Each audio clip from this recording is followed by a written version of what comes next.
Gracias por estar en sintonía de La Medida. Noche de jueves, pero vea la sorpresa. ¿Quién está con nosotros nuevamente? Bienvenida, Sandy Monroy. Esta es tu casa. ¿Cómo estás? Gracias, Julio. Muy contenta y renovada, por supuesto, luego de estos días. Gracias a ustedes por estar siempre pendientes de A la Medida. Hoy vamos a retomar esas noticias y este tema especialmente que ha llamado mucho la atención. Un tema muy triste, Julio. Dramático, triste, terrible, horrendo, Sandy. Así que vamos entonces con ese primer tema. Sí, porque hoy, con la presencia de sus familiares, los soldados caídos en el cumplimiento de su deber durante una emboscada en la aldea Semuy 2 en el Estorizabal, recibieron honras fúnebres en la sede del Ministerio de la Defensa Nacional.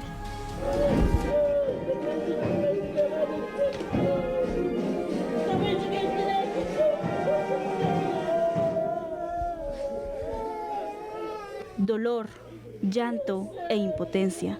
La resignación está lejos de los familiares de Isaías Baleu Caal, César Augusto Leonel Septum y Carlos Steven Mayén Cabrera, los soldados que fueron ejecutados en Semuy 2.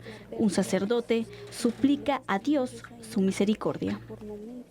Escucha en tu bondad, Señor, nuestras súplicas, ahora que imploramos tu misericordia en favor de nuestros hermanos. Alférez de fragata Carlos Steven Mayén Cabrera, el sargento segundo Isaías Baleu Caal y el sargento segundo César Augusto Leonel Septum, a quienes has llamado de este mundo. Dígnate llevarlos al lugar de la luz y de la paz, para que tengan parte en la asamblea de los santos de Dios. Mientras que el alto mando del ejército, comandado por el ministro de la Defensa Luis Ralda, acompañaba los restos de los 3 soldados, el presidente de la República Jimmy Morales llegó a las honras fúnebres y brindó las condolencias a las familias. Por minutos, el mandatario hizo valla en los ataúdes. Luego cargó uno de ellos y lo llevó en hombros al carro fúnebre, cuyo destino es Izabal, lugar de origen de 2 de las víctimas.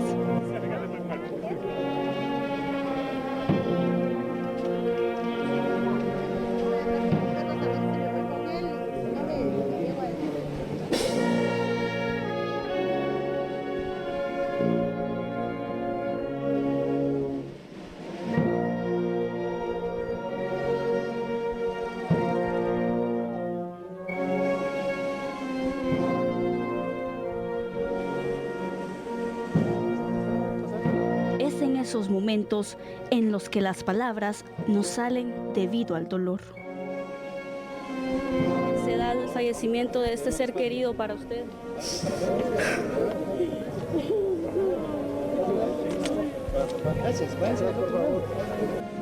Así fueron las honras fúnebres de los 3 soldados que fueron ejecutados en el Estorizabal.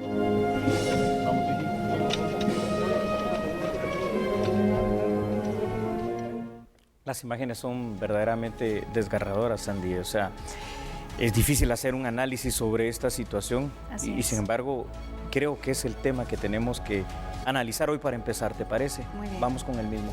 Los infantes de Marina que murieron y resultaron heridos en este caso, respetando, escuche usted, la vida y los derechos humanos de los pobladores, porque por eso es que ellos entregaron sus armas para evitar daños a personas civiles. Sin embargo, a pesar de esa acción, a ellos no se les respetó su vida y se les ejecutó de una manera sangrienta, de una forma cruel y con un absoluto desprecio por su persona. La investigación criminal ahora debe ir en 2 líneas distintas. Primero, determinar qué dirigentes, entre comillas, Sandy, dirigentes comunitarios, colaboraron con el crimen organizado, especialmente con el narcotráfico, para movilizar gente y colocarlos literalmente como escudos humanos. Pero en segundo lugar, la otra línea de investigación debe darse la persecución a los autores materiales, a quienes fueron los que con saña, los que con crueldad asesinaron a estos elementos castrenses. Porque hoy las imágenes dicen más que 1000 palabras. Luto, dolor, llanto, eso es lo que ha quedado. Lamentable esta situación, Julio, porque es un dolor que costará mucho que la familia pueda sanar, el recuerdo que siempre va a estar, pero sobre todo la sed de justicia que puede existir, en la cual esperan que se pueda hacer. Y este es un momento muy importante, que se puedan retomar las investigaciones y que se dé con los responsables. No pueden quedar impunes estas muertes. Es correcto, Sandy, porque imagínate, es decir, el dolor de la muerte de cualquier guatemalteco debe ser el mismo. Lo que pasa a veces con los pilotos de autobuses es lo mismo. Lo que pasa con las personas que atienden una tienda y los matan por extorsión es lo mismo. Pero en este caso, cuando estamos hablando de gente que está defendiendo a la patria, cumpliendo deberes y además investidos de autoridad, como son soldados de infantes de marina en este caso, causa realmente indignación, sobre todo la forma, la hazaña, lo cruel, lo terrible que fue la muerte de estas personas. Y uno ahí es donde le parece, al ver estas honras fúnebres, cuánto tuvieron que pasar, que sufrir los momentos esos de angustia y de tensión de estos soldados que ofrendaron su vida, escucha Sandy, para no matar a otra gente, porque ellos pudieran haber ingresado a ese lugar y haber dicho, bueno, aquí hay 200, 300 personas, voy a disparar, pero no lo hicieron. Entonces se les reconoce eso. Lamentablemente a ellos eso no se les respetó jamás, me refiero a la vida.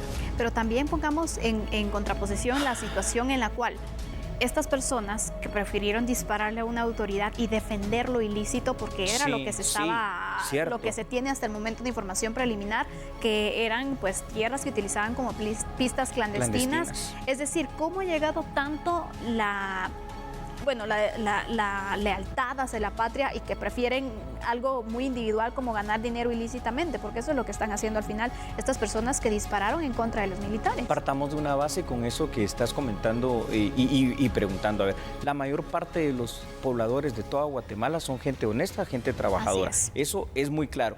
Pero lamentablemente, sí, en este lugar, así como en otros donde está sentado el narcotráfico, hay gente que ha vendido, literalmente, se han vendido ellos a este tipo de intereses. Y hay otro tipo de... No les importan los demás. Hay otro tipo de malos líderes que también están azuzando a las personas y los están organizando, ya no como simples campesinos, sino como cuerpos paralelos, militares, digamos, hasta llamémoslo con armamento pesado. Exactamente, porque cuando vemos el informe del INASIF que detalla la causa de muerte, indica que es una escopeta de grueso calibre que se utilizó para ejecutar a estos militares. Es decir, ¿cómo están ellos equipados estos campesinos? A una distancia aproximada de 3 metros, es decir, imagínate tú, y en 2 de estos cuerpos se percutó por la espalda, o sea, se mató además de una manera vil, ¿verdad? Sin respeto, un desprecio total por la vida de estos soldados. Tenemos más información. Exactamente, por eso se dice entonces que estos 3 soldados son héroes caídos y se considera así a quienes dentro de la institución militar, a los efectivos especialmente que mueren en el cumplimiento de su deber. Por eso tenemos algunos datos para mostrarles a usted. A su vez, son condecorados post-mortem y se le rinde una serie de honras fúnebres que el protocolo militar cuenta para este tipo de situaciones. Generalmente se acostumbra, en honor a los fallecidos, declarar por parte del Estado de Guatemala 3 días de luto y que la bandera se coloque a media asta. Esto es un poco de lo que se puede hacer para darle también, pues, ese reconfort, ¿no?, a la familia, porque es un momento difícil que están pasando. Cuando son militares vemos que la familia se siente muy orgullosa, pero nunca se piensa, ¿no?, en este momento. Y hoy 3 familias están sufriendo esta situación. Sobre todo uno no lo piensa cuando estamos en una época que en teoría no estamos en guerra. Pero hoy más que nunca, cuando hemos hablado aquí contigo durante ya más de año que llevamos en A la Medida, que la prioridad de prioridades en Guatemala es la seguridad, es porque hablando ya en un contexto puro de la seguridad, repito una vez más, estamos en una guerra diferente, se llama guerra asimétrica, guerra de 4ª generación. Las amenazas ahora son transnacionales y vienen pintadas para el caso guatemalteco por el narcotráfico, por los tratantes de personas y por las maras, que son nuestros 3 principales flagelos. Definitivamente, Julio, pero aquí yo quisiera que entráramos un poco. Bueno, ¿qué pasó al final? ¿Cómo fue que estas personas fueron emboscadas? ¿Cuáles serían las debilidades que podríamos enmarcar también en este operativo? Sí, es evidente que quizá parte de lo que no se logró prever, y eso lo seguiremos analizando en otro de los temas, es el hecho de que no esperaban encontrarse a tantas personas. A ver, se estima, fíjate, por el testimonio de uno de los soldados sobrevivientes, que al menos fueron 200 personas las que los emboscaron. Los soldados en ese momento, imagínate tú, Sandy, tenían que tomar una decisión: si abrir fuego en contra de esa multitud, que ya hubiese sido bastante malo, o en todo caso decir, bueno, ¿saben qué? Aquí están mis armas, se las pongo en el suelo, pero tranquilos, no les vamos a disparar, no les haremos daño. En ese momento, la cuestión que ellos vieron es lo que tú dijiste de los escudos humanos. Fíjate qué forma tan cobarde. Delante de ellos lo que pusieron fueron niños, niñas y mujeres. Por supuesto que no vas a disparar. Entonces, esto nos va a indicar una cuestión, como te digo, que ya lo analizaremos más tarde. Habrá que cambiar los tipos de protocolos de seguridad para este tipo de incursiones. Hoy por hoy tenemos a estos soldados caídos como héroes. El ejército tiene seguramente programas fúnebres para poder de alguna manera también pasar una pensión, pero esto no le devuelve la vida a nadie. Por supuesto, porque eso es lo que te decía, hay quienes dependían de estos soldados para el tema económico, padres de familia, por ejemplo, y ahora, ¿qué va a pasar con estas familias, con las viudas especialmente? Exacto. Mira, voy a retomar tus palabras. ¿Cómo le explicamos a los padres de estos muchachos? ¿Cómo le explicamos a sus viudas? ¿Quién le puede explicar que ya no van a tener padre esos pequeños hijos que veíamos ahí? Lamentable por donde se vea, pero eso lamentablemente es lo que está pasando en Guatemala. Así que, bueno, hoy se cumplió con esa parte protocolar como debe ser, las honras fúnebres a los soldados caídos, ya denominados como héroes nacionales, Sandy. Por supuesto, y sobre todo nuestro respeto y nuestro pésame para todas esas familias que en ese momento están pasando por un momento muy difícil, que nadie se lo imaginó. Creo que ese escenario en el cual pierdes a un ser querido es el que menos nos queremos imaginar, Julio, y cómo ellos, pues, algo tenían en común, y es que los tres soñaban desde hace varios años con ser soldados, y así murieron siendo soldados. Así murieron, cumpliendo con su deber, cumpliendo con su misión a cabalidad. Jamás lo imaginaron, pero esto nos debe dejar una lección. Es grotesco lo que sucedió, sobre todo porque parece reabrir heridas del pasado, heridas del conflicto armado interno. Eso ya no se puede dar más. Así que de esta manera, Sandy, terminamos este primer análisis. Por supuesto, vamos a ir a una pausa en este momento, pero más adelante seguimos analizando esta situación. ¿Cómo prever este tipo de escenarios, Julio? Correcto. ¿De qué manera pudieron o no pudieron haber actuado los soldados? ¿Quieres saberlo más? Pues espera un momento. Vamos a una pausa comercial. Regresamos. ¿Sabe que somos? A la medida.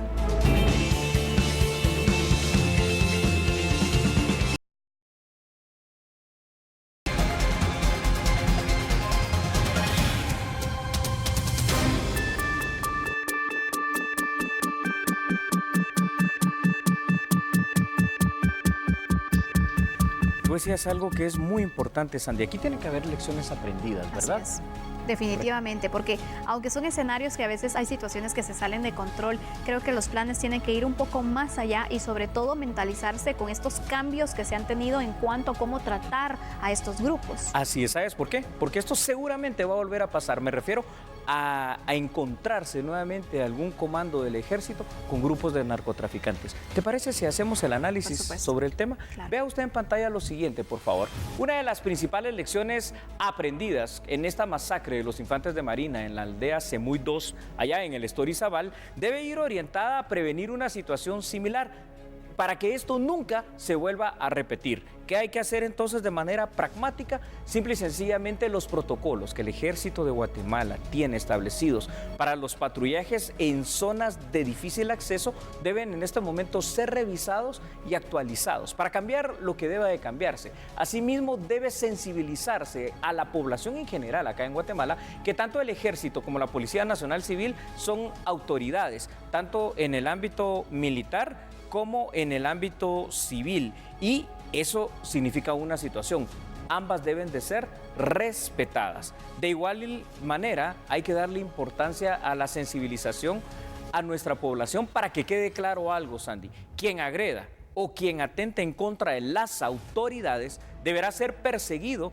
deberá ser sancionado además con el rigor y la fuerza del poder coercitivo que da la ley en cada estado, en este caso en el estado guatemalteco. Porque algo que tú dijiste en el primer tema me quedó como un mensaje muy importante: lo que no debe quedar es impune esta situación. Por supuesto. Vemos que en ocasiones cuando una autoridad, por el hecho de ser autoridad y tener la investidura, reacciona, es decir, un policía, un soldado, en contra de un civil, las repercusiones son grandes. ¿Van a la cárcel? Exactamente, inmediatamente. Sí. Entonces, aquí, ¿qué se tiene que hacer? Investigar, porque tanto vale la vida de un civil como vale la vida de un soldado, de un policía. Es decir, aquí estamos hablando de seres humanos que se les ha quitado la vida. Es correcto, y esto se vuelve dramático cuando uno piensa que estas personas están haciendo una función, están haciendo una labor que es en beneficio en general de la patria, de combatir algo que es tan terrible como el crimen organizado bajo la forma de narcotráfico. No puede ser que se pierda el respeto. No, bueno, digamos que el crimen organizado ha perdido el respeto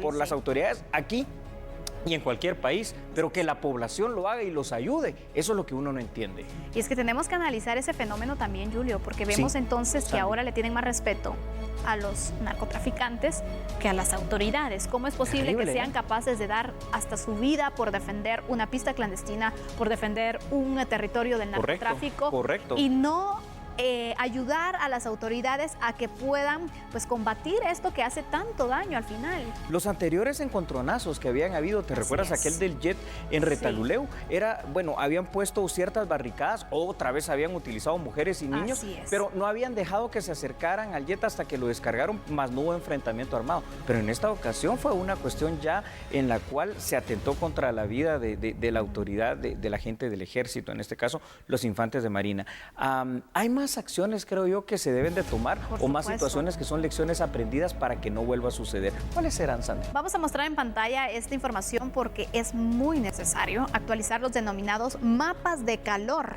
Es decir, esto con el fin de designar la mayor cantidad de elementos a las áreas en donde opera el narcotráfico. De esa cuenta, en una futura ocasión, cuando deba hacerse una incursión, se enviará una cantidad suficiente de elementos castrenses para poder actuar adecuadamente. Pero importante también será que la inteligencia militar y la inteligencia civil coordinen de mejor manera a efecto de poder anticiparse y prevenir hechos de esta magnitud. A veces las lecciones se aprenden en una manera muy dura, como esta. Y en esta ocasión el Ejército de Guatemala se ve enlutado en la lucha contra el narcotráfico, pero la lucha sin duda debe seguir. Es decir, si querían enviar un mensaje, bueno, aquí no pueden entrar. Ahora será lo contrario. Tienen que hacerlo. Tienen que hacerlo. Y esto me lleva, lo que tú estás diciendo, a recordar una cuestión que también lo hemos dicho y lo hemos analizado muchas veces aquí en A la Medida. Es claro que hay territorios que en Guatemala en este momento existe la anomia, es decir, están controlados más que evidentemente por el narcotráfico, porque están logrando comprar y seducir a malos líderes y a algunas personas que se venden con ellos. Pues esos territorios anómicos ahora hay que detectarlos y obviamente hay que trabajar en ellos, no solo con el combate en sí al crimen organizado, sino con la parte social, la sensibilización y el hecho de poder tener una presencia fuerte del Estado en esas mismas regiones, porque no solo pasa en Izabal, esto está pasando en otros muchos departamentos y tenemos que recuperar esa situación y ese control, y esto para que haya una paz y haya una tranquilidad, porque te imaginas tú si eres habitante de Semuy 2 y no estás involucrado en todas estas acciones, como es la mayoría de personas que viven ahí, pues quedarás con miedo, con terror, con pánico, porque se le hicieron esto a los militares, ¿qué me pueden hacer a mí? Y aparte de eso, Julio, siempre el más débil busca reforzarse con los más fuertes. Correcto. Y por ejemplo, no van a denunciar estas situaciones tal vez con las autoridades porque piensan, bueno, si lo hago me va a ir mal, entonces mejor me uno al equipo de los malos. Es decir, esto puede estar pasando. Sí. ¿Todavía se podrá recuperar a la población, por ejemplo, o cómo tenemos que actuar estratégicamente, bueno, las autoridades para poder contrarrestar también estos flagelos y sobre todo estas comunidades, cómo se están comportando también y están defendiendo tanto al narco? Te digo algo, y esto no aplica solo para Guatemala, ya lo vivieron los colombianos, lo han vivido los mexicanos y en otros países se ha vivido. No va a ser fácil recuperar esa situación social, pero este es el momento en que nos demos cuenta que hay que pasar a la acción. Todavía sí, imagínate, Sandy, había gente, ¿te recuerdas que cómo criticaba el hecho que el Ejército de Guatemala pudiera tener aviones, por ejemplo, para el combate al narcotráfico? Es que de verdad, ellos tienen todo el dinero del mundo para tener aviones, submarinos, jets, armas, lo que quieran, toda la tecnología, ¿cómo los vamos a combatir si no nos ponemos de la misma manera, equiparándonos a ellos para poder hacer una lucha frontal? Si no hacemos eso, si no sensibilizamos y recuperamos a la población, si no prevenimos y tenemos una presencia fuerte del Estado en materia de seguridad, lo que vamos a encontrar es como ellos, contrario a desaparecer, van a abarcar cada vez más territorio, y eso sí sería una situación lamentable, Sandy. Lamentable, Julio, porque aparte de eso sabemos que ciertas debilidades que se tienen económicas, por ejemplo, Sí. hay familias de escasos recursos, porque esos son lo que son. Se aprovechan al de final eso, se aprovechan de eso, les dan, les construyen diferentes infraestructuras y Sí, demás, es decir, sí. suplen esa parte que les hace falta y así se ganan su voluntad, tanto que son capaces hasta de dar su vida. Así es, ese ha sido el éxito del narcotráfico en Sudamérica, ha sido el éxito del narcotráfico allá en México, pero tanto en Colombia como en México, con el apoyo inclusive de países amigos como Estados Unidos, se les ha estado atacando de manera frontal y fuerte, con la misma fuerza que ellos lo hacen. Esto tendrá que empezar a pasar también aquí en Guatemala. A manera de conclusión, ¿qué debemos cambiar en esos protocolos de acción en contra de estas estructuras y la forma en la que se opera? Es evidente que entonces en esas áreas vas a tener que enviar como Ejército y Policía Nacional Civil contingentes mayores de elementos para que cuando tengas que hacer una incursión puedas entrar ya no solo con 9, sino que 3, 4, 5 de estas fragatas, muchos de ellos probablemente tengan que ser fuerzas especiales. Recordemos que Guatemala, ya para concluir, tiene una de las mejores fuerzas especiales del mundo, que son los caiviles, que también tendrán que una vez más acudir al llamado para el combate de esta nueva amenaza en esta guerra de cuarta generación, en este caso, el narcotráfico. Bueno, concluimos con este tema. Vamos a regresar luego de la pausa con otra situación también que se está registrando en nuestro país y que hoy llamó mucho la atención, una denuncia que se interpuso. Así es. ¿Recuerda usted al exdirector de informática, Sandy? ¿Lo recuerdas? Bueno, del Tribunal Supremo Electoral, ahora teme por su vida. Ya le haremos más detalles. Vamos a una pausa, volvemos enseguida. No cambies, somos a la medida.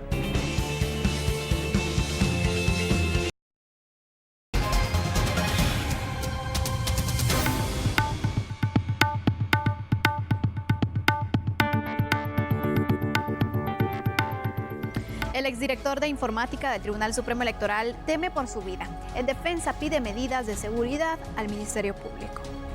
Según Gustavo Castillo, mensajes intimidatorios y ofensivos por medio de las redes sociales son los que han generado temor por su integridad y la de su familia. Sí, en varias redes sociales, pues insultos, ¿verdad? Y sobre todo pidiendo nuevamente un encarcelamiento hacia mi persona, amenazas incluso, ¿verdad?, de que me podría pasar algo. Y obviamente, pues ser un colaborador eficaz no es algo muy fácil, ¿verdad?, porque supuestamente uno tiene información y respaldada, por supuesto, que puede presentar en cualquier momento. Entonces, eso a mí también me hace pensar que mi vida se ve amenazada. Por esta razón, su abogado defensor presentó a la Fiscalía contra Delitos Electorales una solicitud de medidas de seguridad perimetral para Castillo, las cuales fueron autorizadas y solicitadas de forma inmediata a la Policía Nacional Civil. En las mismas circunstancias que se vive desde el punto de vista social a través de los medios en relación al caso concreto en el cual se encuentra endelegado mi cliente Gustavo Castillo, hemos solicitado al Ministerio Público, cumpliendo con el artículo 2 de la Constitución Política de la República de Guatemala, que es un deber del Estado de Guatemala garantizarle a los habitantes de la República la vida, la seguridad, la paz, la justicia y demás circunstancias, pero en este caso la vida. La vida de mi cliente Gustavo Castillo pues corre un riesgo latente, al igual que su familia. En ese sentido le hemos pedido al fiscal del Ministerio Público, que tiene la investigación penal, que resguarde la vida a través de las medidas de seguridad, unas medidas de seguridad que son perimetrales y los cuales los pongo a la vista para que puedan evidenciar que efectivamente el Ministerio Público ha optado por resguardar la vida de mi cliente y la de su familia. En cuanto al proceso penal en su contra, Castillo explicó que no ampliará declaración. Sin embargo, no descarta esta posibilidad durante el avance de la investigación. Bueno, llegamos al análisis entonces, Sandy, de temas jurídicos, que la verdad que es bien interesante entender esas figuras de colaborador eficaz, ¿verdad? O testigo protegido. En este caso, particularmente, de colaborador eficaz. Ilústranos, por favor. Así, con mucho gusto, Sandy. Cada vez que un imputado colabora con el Ministerio Público a través de figuras jurídicas como las que acabamos de mencionar, testigo protegido o bien colaborador eficaz, debe brindar a cambio información. Ahora, esta información debe ir relacionada a superiores jerárquicos y explicar de forma también detallada confiada en que se operaba para cometer hechos que se suponen son delitos. Por supuesto que el brindar este tipo de información, Sandy, que es tan sensible, conlleva riesgos tanto a nivel personal, pero también riesgos a nivel familiar, ¿verdad? El interés eventual que pueda haber de atentar en contra de la integridad física de un testigo protegido puede estar orientado a infligir temor o incluso, ¿por qué no decirlo? Es Guatemala, ¿no? A cegarle la vida para evitar que brinde detalles que incriminen en este caso específico. Esto te va a sonar escandaloso a las propias máximas autoridades del Tribunal Supremo Electoral. Increíble, la verdad. Pero hay que tomar en cuenta entonces, ¿hay riesgo o no hay riesgo? Es decir, las redes sociales, ¿qué tanto pueden marcarte? También es alerta. A ver, bueno, partamos de una base que esto ya es como lecciones de seguridad para tenerlo ahí en casa. Cuando te van a hacer algo, fíjate, Sandy, normalmente el malhechor, el delincuente, no te lo va a advertir nunca. Es decir, cuando te ponen en redes sociales mensajes de odio, pues hay que tomarle atención, pero hasta cierto punto. Es una forma de expresarse, es una forma de desahogarse muchas veces de las personas. Pero generalmente quien te quiere hacer daño, lo que menos va a hacer es advertirte, porque la gran ventaja que ellos tienen es la sorpresa para el ataque. En este caso, por eso me parece también prudente, preventivamente, haberle brindado las medidas de seguridad perimetral al exdirector de informática del TSA, Castillo. Por supuesto, porque también tomemos en cuenta estos datos y vamos a colocar también en pantalla los mismos, que en este caso concreto el exdirector de informática del Tribunal Supremo Electoral teme por su vida por la situación que está como colaborador en el Ministerio Público para explicar las supuestas anomalías que se presentaron o por las cuales también está indagando el MP. El Estado de Guatemala, entonces, a través de la Policía Nacional Civil, debe brindarle una medida preventiva de seguridad conocida como seguridad perimetral a quienes tienen esta sospecha o a quienes lo solicitan y se logra comprobar también el nivel de peligro que pueden presentar. La seguridad perimetral consiste en que una radiopatrulla pasará varias veces al día con el domicilio familiar a efecto de constatar que todo se encuentre bien. En todo caso, el Estado de Guatemala debe hacer los esfuerzos por lograr justicia, pero a la vez también por brindar seguridad a las personas que colaboren en los procesos judiciales. Ahora yo te pregunto, ¿basta con esta seguridad perimetral o qué tipo de seguridad o de prevención se debe tener en este caso? En este momento todavía basta con ello. ¿Por qué? Porque las amenazas que está diciendo el exdirector de informática del Tribunal Supremo Electoral es básicamente lo que él mencionaba todavía por redes sociales. Si ya empiezas a recibir otro tipo de situaciones, si empiezas a ver personas sospechosas, si empiezas a ver vehículos cercanos, cosas que son fuera de lo común, entonces la seguridad perimetral ya no va a bastar. Aquí ya se tienen que tomar otros protocolos que por seguridad, en todo caso, de la familia de Castillo y de él mismo, no los vamos a decir acá porque sería como que dar la receta de cómo es que actúa el Estado. Pero en este momento sí es la primera medida preventiva oportuna. Por supuesto que acá deben activarse, esto sí se puede decir sin ningún problema, todos los sistemas de inteligencia específicamente para tratar de evitar alguna amenaza concreta en cuanto a algún atentado a él, algún atentado en contra de sus seres más cercanos. Cuando se solicita estas medidas de precaución o de seguridad perimetral, Julio, ¿hay algún tipo de análisis para ver si se le pueden dar a las personas o inmediatamente se le da a quien lo solicite? En este caso, normalmente esto se pide ante la Procuraduría de los Derechos Humanos y se hace un análisis. Esto lleva cierto tiempo, pero en este caso por la premura, por el riesgo y como es bajo la figura de colaborador eficaz del Ministerio Público, se tiene que hacer de manera inmediata. Entonces ya se gira literalmente una instrucción para el director de Policía Nacional Civil a efecto de las medidas de seguridad perimetral se brinden inmediatamente. Ahora bien, llama el hecho también que el exdirector de informática también sea colaborador eficaz. Cuando se dan estas situaciones, pues obviamente él tiene muchas respuestas o debería tenerlas. Y responsabilidad también. Exactamente, entonces sí. Ahora se convierte en un colaborador. Sí. Esta es una figura polémica al final de cuentas, la de colaborador eficaz. Es polémica porque sí te brinda mucha información y eso es bueno, pero también te da como que mucho beneficio habiendo tú sido parte del hecho delictivo. Como sea, de esta manera vamos a dar por concluido el análisis. Usted en casa seguramente tendrá una mejor idea y más adelante, seguramente en los próximos días, seguiremos con el medio. Y en otra información, el presidente electo de Guatemala, Alejandro Yamatei, brindó una conferencia de prensa en Estados Unidos donde dio detalles respecto a su reunión con el secretario de Estado de los Estados Unidos, Mike Pompeo. La visita de hoy era más para irnos conociendo.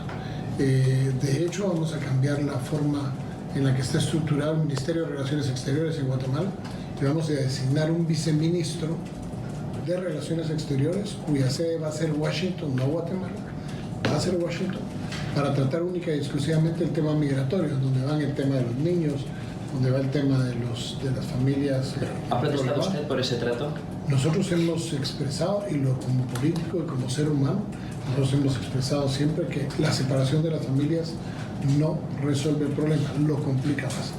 Y nosotros queremos tener un funcionario del más alto nivel estando en Washington permanentemente, de manera que podamos atender no solo a la comunidad migrante, sino que podamos tener una mejor relación directa con las instituciones que son encargadas de velar por la seguridad de los Estados Unidos. ¿Y qué diferencia tendrá ese cargo con el embajador? Va a tener un control, va a ser una persona que está por arriba del embajador, dentro de la estructura de gobierno, y que va a ser responsable de lo que suceda en la Embajada de Guatemala, México y los consulados. Él va a tener la responsabilidad absoluta de eso, de velar porque efectivamente el trabajo en los consulados, el trabajo con respecto al acercamiento con los gobiernos y sean efectivos para que podamos tener un servicio consular mucho más efectivo y que absorbe el tema de migración.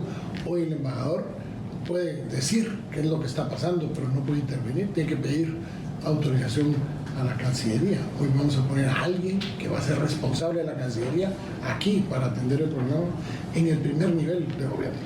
Pero en todo caso, ¿hay compromiso de parte de ustedes en caso de que se cierre ese acuerdo de continuarlo? Porque sería llamativo que... Eso es parte de lo que hay que... Yo no puedo exponerles a ustedes sobre cosas que no conozco. Le pongo un ejemplo. Hasta donde nosotros sabemos, se ha dicho que OIM, la Organización Internacional de Migraciones, y el Alto Comisionado de las Naciones Unidas para Refugiados, el ACNUR, van a ser instituciones que van a recibir dinero de los Estados Unidos para el tema de los migrantes. Es lo que hemos sabido nosotros. ¿Quién se lo dijo? ¿Cuál es la fuente de esa? El gobierno de Guatemala, en pláticas sostenidas con el presidente Morales. Pero venimos nosotros y preguntamos en ACNUR en Guatemala y preguntamos en OIM y nos dicen que no es cierto. Surgen dudas y tenemos el derecho de tenerlas, pero no tenemos la información. Y eso fue lo que hicimos ver hoy. Si es tan sencillo, que nos digan de qué se trata. ¿Y por qué el gobierno no les informa? Pregúnteselo a él.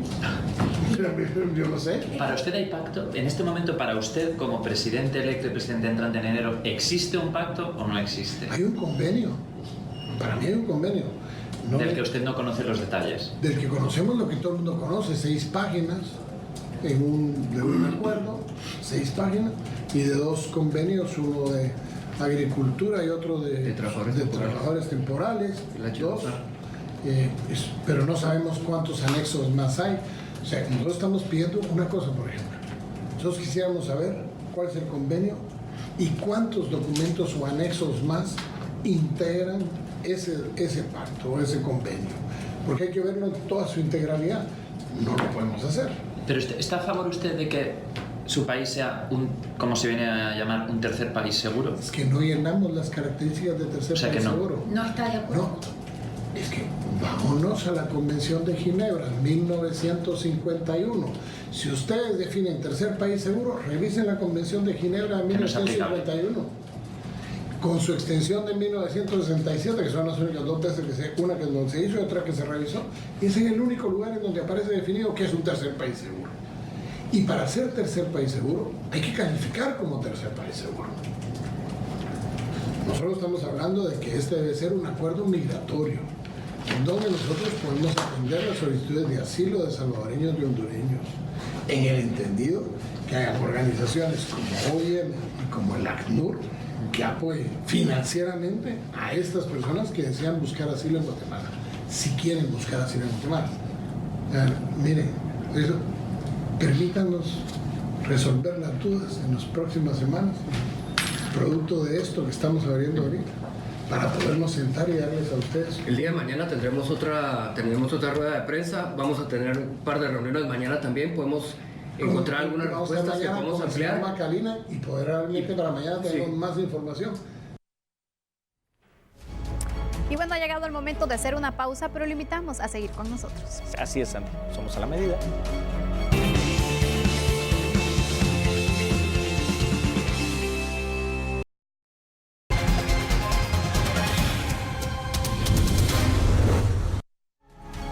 Guatemala mantiene una serie de barreras para ampliar el comercio electrónico. Es por ello que empresarios buscan que este sector pueda fortalecerse a corto plazo. Las compras que se realizan a través de dispositivos móviles o computadoras tan solo alcanzan el 1%. Sin embargo, podrían elevarse y generar oportunidades laborales y desarrollo. Guatemala se encuentra en una etapa temprana, en un proceso de transición a la etapa media. Ya estamos en un promedio de 1 a 2 años para alcanzar esta etapa media. Alcanzarlo más rápido depende de este tipo de iniciativas que lleguen a más consumidores que crean en el sector y hagan transacciones en tiendas locales. Guatemala se encuentra lista, no solamente lista, sino que también la infraestructura de Guatemala lo permite. Guatemala es el país con mayor cantidad de usuarios activos en Internet de Centroamérica, por más de 7.8 millones. Eso quiere decir que es una plaza muy grande para todas aquellas empresas que quieren incursionar o las que ya están haciendo comercio electrónico. ¿Cuánto vendió Guatemala el año pasado en línea? Guatemala, los consumidores compramos en tiendas internacionales fuera de Guatemala un promedio de $1.000 millones al año en productos, en categorías de productos tangibles. Versus las tiendas locales compramos un promedio de $82 millones. Yo creo que una de las ventajas que podríamos encontrar ahora es el tema de tiempo. Ese ahorro de tiempo, esa calidad de vida que necesitamos de movernos a un lado a otro, nos conlleva mucho tiempo por el tráfico. Hacer una compra en línea, estamos desde nuestra casa o nuestro empleo y ahí nos llegan a dejar el producto a los 2 días o 3 días. Esa creo que es una ventaja importante, ¿verdad? Para fomentar el comercio electrónico se desarrollará el Cybersday.gt el próximo 1 de octubre, con el que se espera sumar empresas a este sector.